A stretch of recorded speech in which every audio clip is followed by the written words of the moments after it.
How to fix Whitehead Junior application not working problem. Hello guys, welcome back to Random Tech YouTube channel.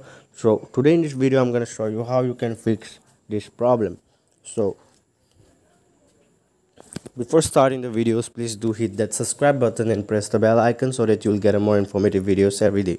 So first of all, what you have to do, you have to make sure that your internet connection is well okay in a good condition.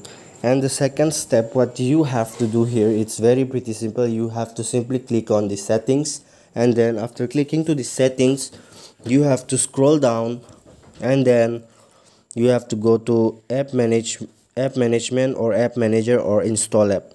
So after going here, you will find a list of your apps that has been installed to your device. So now here you have to search for Whitehead Junior's application.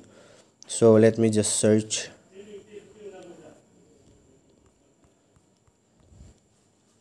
So this is the application, and then here what you have to do is just simply click on force stop button on the top here, and then you have to stop the force. And then here you can see storage usage. Simply click on storage usage, and then you have to clear the data as well as the cache.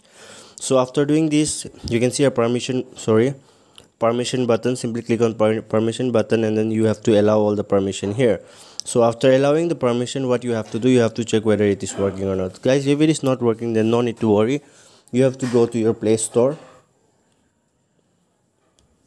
and after going to your Play Store, you have to simply search for Whitehead JR here.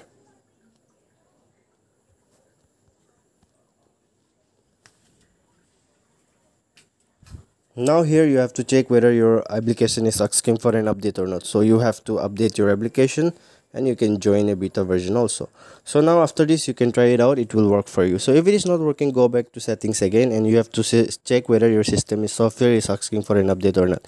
So if it is asking, you have to update your software, reboot your phone, and reinstall your Whitehead JR application. You have to uninstall and install it, and then you can check it out. It will work for you. I hope this video will help you out. Thanks for watching. See you soon on the next video.